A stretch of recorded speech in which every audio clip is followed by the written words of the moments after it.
नमस्कार बच्चों, कैसे हो आप सब लोग। मैं तृष्णा पर्वतिया स्वनिर्भर प्राथमिक शाला से कक्षा 8 विषय हिंदी की इस वीडियो में आपका स्वागत करती हूँ। बच्चों, हमने हमारी पिछली वीडियो में पाठ 9 ममता, जो जयशंकर प्रसाद द्वारा लिखी हुई कहानी, उसे देखा था। जयशंकर प्रसाद के बारे में थोड़ी जानकारी भी प्राप्त की थी। इस पाठ के शब्दार्थ को भी समझा था और इस पाठ को संक्षिप्त में भी समझा था। आज हम हमारे इस पाठ को पाठ्य पुस्तक के माध्यम से आगे बढ़ाएंगे और इस पाठ को समझेंगे। तो चलो बच्चों, अब हम हमारे इस पाठ की ओर आगे बढ़ते हैं। पाठ 9 ममता, बराबर। और इस कहानी के जो लेखक है वह है जयशंकर प्रसाद। अब हम हमारे इस पाठ की ओर बच्चों आज आगे बढ़ते हैं, बराबर। आप यहाँ एक चित्र देख रहे हो, जिस चित्र में आपको ममता दिखाई दे रही है और उनके पिता द्वारा भेजे गए धन को लिए हुए खड़े, बराबर, धन आपको दिख रहा है। अब इस कहानी को हम आगे बढ़ाते हैं बच्चों और देखते हैं। रोहतास दुर्ग के प्रकोष्ठ में बैठी हुई युवती ममता शौण के तीक्ष्ण गंभीर प्रवाह को देख रही थी। रोहतास दुर्ग के प्रकोष्ठ में बैठी, यानी रोहतास किल्ला ना ओरडाમાં બેઠેલી યુવતી મમતા, બરાબર, શોણના તીક્ષ્ણ ગંભીર પ્રવાહને જોઈ રહી હતી। शौण એટલે કે નદી, वह जो शौण शब्द है वो नदी का नाम है, बराबर। तो એવું કહે છે કે શોણના તીક્ષ્ણ ગંભીર પ્રવાહને જોઈ રહી હતી। मन में वेदना, मस्तक में आंधी, आंखों में पानी की बरसात लिए वह विकल थी, बराबर। मन में वेदना, मस्तक में तूफान, आंखों में पानी ना बरसात साथे ए विहवल थई हती। वह रोहतास दुर्ग के मंत्री चूड़ामणि की एकमात्र दुहिता थी। ते रोहतास किल्लाना मंत्री चूड़ामणि ની एकमात्र पुत्री हती, बराबर। उसके लिए कोई अभाव होना असंभव था, उसके लिए कोई अभाव होना असंभव था, परंतु वह विधवा थी। उसकी विडंबना का अंत कहाँ था?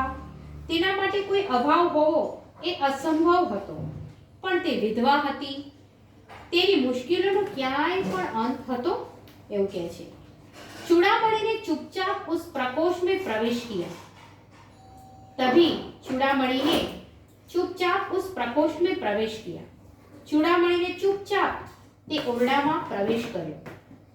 શોણ के प्रवाह, શોણનો પ્રવાહ એટલે કે નદી, જે નદીનું નામ છે શોણ, એની વાત કરે છે।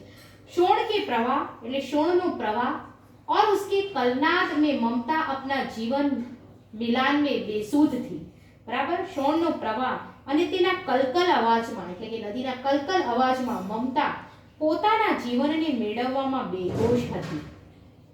પિતા का आना न जान सकी, અને એટલી બધી બેહોશ હતી કે પોતાના પિતાનું આવવું પણ એને આવ્યા એ પણ એને જાણી ન શકી। ચૂડામણી વ્યથિત ઉઠે, ચૂડામણી વ્યથિત થઈ ગયા। સ્નેહ પાલિતા પુત્રી के लिए क्या करे? સ્નેહથી ઉછરેલી પુત્રી માટે શું કરે? यह स्थिर न कर सकते थे, એટલે કે તે નક્કી કરી શકતા ન હતા। लौटकर बाहर चले गए, અને પછી એ શું કર્યા? પાછા ફરીને બહાર ચાલ્યા ગયા।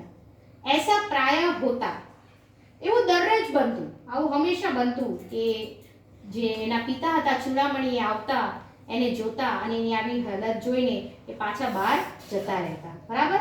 પરંતુ આજ મંત્રી के मन में बड़ी दुश्चिंता थी, परंतु आजे मंत्रीना मनमा खूब चिंता હતી એના માટે। पैर सीधे न पड़ते थे, અને એના કારણે તેમના પગ પણ સીધા પડતા ન હતા। પોતાની દીકરી માટે બહુ ચિંતાતુર હતા। एक पहर बीत जाने पर वे फिर ममता के पास आए। एक पहर बीती गया પછી તે ફરી મમતા પાસે આવ્યા, બરાબર, ફરી એમની પાસે આવ્યા। उस समय उनके पीछे 10 सेवक चांदी के बड़े थालों में कुछ लिए खड़े थे, बराबर। તે વખતે તેમની પાછળ 10 સેવક ચાંદીના મોટા થાળાઓ માં કંઈક લઈને ઊભા હતા। कितने ही मनुष्य के पद शब्द सुन ममता ने घूम कर देखा, એટલે ઘણા બધા કીધું ને કે સેવક ચાંદી કે બડે થાલો में कुछ लिए खड़े थे, એટલે આટલા બધા લોકોના માણસના અવાજ અવાજ સાંભળી મમતાએ ફરીને જોયું કે આટલો બધો કોનો અવાજ છે। मंत्री ने सब थालों को रखने का संकेत दिया અને મંત્રીએ બધા થાળો જે હતા સોના ચાંદીથી ભરેલા એને મૂકવાનો સંકેત કર્યો। अनुचर थाल रखकर चले गए અને अनुचर એટલે આને સેવકો થાળ મૂકીને ચાલ્યા ગયા। આવું થયું એટલે મમતાને પૂછા બરાબર यह क्या है पिताजी આ શું છે પિતાજી तेरे लिए बेटी એમણે જવાબ આપ્યો તારા માટે દીકરી ઉપહાર है भेंट છે कहकर चूड़ामणिने आवरण उलट दिया कही चूड़ामणिए आखું आवरण એની સામે खाली કરી દીધું। स्वर्ण का पीलापन उस सुनहरी संध्या में विकीर्ण होने लगा અને સોનાનું જે પીળાપણું હતું ને તે સોનેરી સંધ્યામાં ફેલાવા લાગ્યું। મમતા ચોક ઉઠી। આવું જોયું ને એટલે મમતાને આશ્ચર્ય થયું। इतना स्वर्ण આટલું બધું સોનું यह कहां से आया આ ક્યાંથી આવ્યું એવું એના પિતાને પૂછે છે કે આ ક્યાંથી આવ્યું આટલું બધું। તો શું કહે છે જવાબમાં ચૂપ રહો મમતા यह तुम्हारे लिए है એના પિતા શું કહે છે ચૂપ રહે મમતા આ તારા માટે છે। तो क्या आपने शत्रु का उत्कोच स्वीकार कर लिया तो મમતા શું કહે છે એનો મતલબ કે જે શત્રુ હતા એની જે લાંચ હતી લાંચ રિશ્વત જેને આપણે કહે ને તે લાંચ તમે સ્વીકારી લીધી।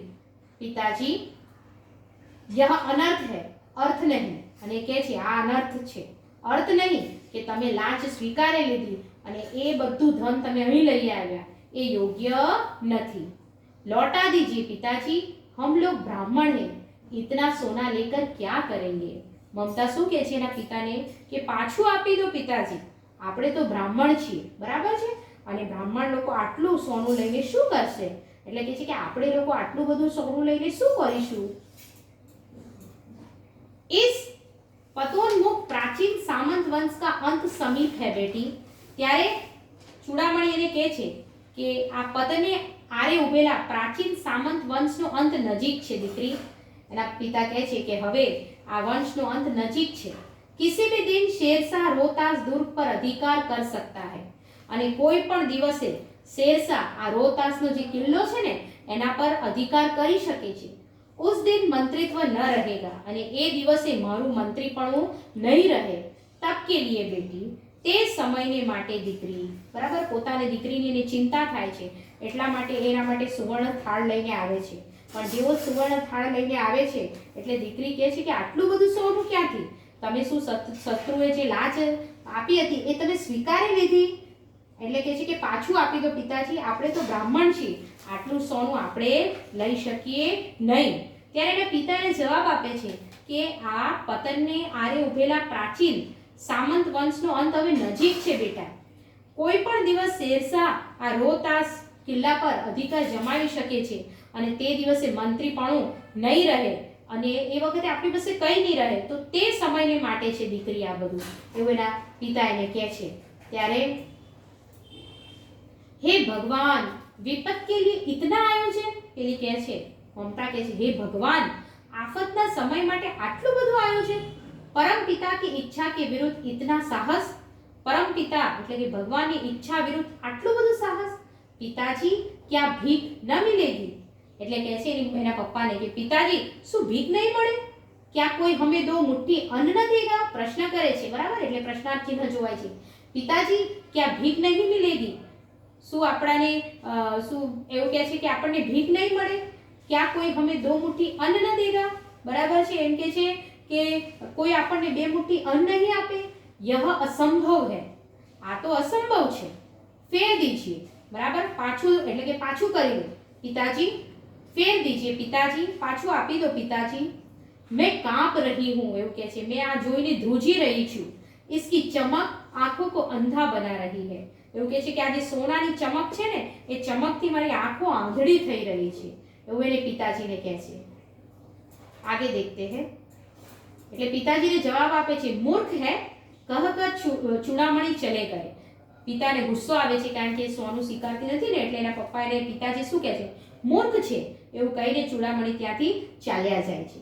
दूसरे दिन जब डोलियों का तांता आ रहा था બીજા દિવસે જ્યારે પાલખીઓની હાર આવી રહી હતી મંત્રી ચૂડામણી કા હૃદય ધક ધક કરને લગા અને ત્યારે मंत्री चूड़ामणि का हृदय धक धक करने लगा और तभी એટલે ત્યારે જ મંત્રી ચૂડામણીનું હૃદય ધક ધક કરવા લાગ્યું. वे अपने को रोक न सके, તે પોતાને રોકી ન શક્યા. उन्होंने जाकर रोहतास दुर्ग के तोरण पर डोलियों का आवरण खुलवाना चाहा. બરાબર, તે પોતાને રોકી ન શક્યા અને તેમણે જઈને રોહતાસના કિલ્લાના દરવાજા પાસે પાલખીઓનું આવરણ ખોલવાની ઈચ્છા વ્યક્ત કરી કે જોવા માટે કે આ પાલખીઓમાં કોણ છે. પઠાણોને કહા यह महिलाओं का अपमान करना है. ત્યારે પઠાણોએ કહ્યું કે આ તો મહિલાઓનું અપમાન કરવા જેવું છે. બરાબર, પાલખી જે હોય છે બરાબર એ તો પાલખીઓનું આવરણ ખોલવાની ઈચ્છા વ્યક્ત કરી હતી કે ના પાલખીઓનું આવરણ તો નહીં ખુલે અને જો ખુલે તો આ તો મહિલાઓનું અપમાન થયું એવું કહેવાય. અને આ બધી વાદ વિવાદથી વાત જે હતી અને બાત બળ ગઈ. બરાબર, વાત વધી ગઈ. તલવારો ખેંચાઈ, મંત્રી વહી મારે ગયે અને મંત્રી ત્યાં જ માર્યા ગયા. રાજા રાની और कोष सब छली शेरशाह के हाथ पड़े. રાજા રાણીઓ અને કોષ બધું કપટી શેરશાહના હાથે પડ્યું. નિકલ ગઈ મમતા, પરંતુ જે મમતા હતી ને એ તો ત્યાંથી નીકળી ગઈ. બરાબર છે, ત્યાં વાત વધી ગઈ, તલવારો ખેંચાઈ, મંત્રીઓ ત્યાં જ માર્યા ગયા. રાજા રાણી અને કોષ બધું શેરશાહના હાથે આવી ચડ્યું, પણ જે મમતા હતી ને એ ત્યાંથી નીકળી ગઈ. બરાબર, ममता वहां से निकल गई. डोली में भरे हुए पठान सैनिक दुर्ग भर में फैल गए, परंतु ममता न मिली. पालखीओं भरेला जे पठाण सैनिको हता ने ए किल्लाओं फैलाई गया, पण ममता ते लोकोने कसे पण जोवाय नहीं. तो देखा बच्चों, आज हमने हमारे इस पाठ को आधा समझा है. बराबर है. आधा जो पाठ है वह हम अब हमारी अगली वीडियो में इस पाठ की आगे की चर्चा करेंगे. आज जहाँ तक मैंने आपको पाठ समझाया यानी उसका जो अनुवाद करके आपको बताया, उस पाठ को आपको अच्छे से एक बार पढ़ना है और अच्छे से एक बार उसे समझना भी है. आधा पाठ अब हम हमारी अगली वीडियो में देखेंगे बच्चों. आना बच्चों.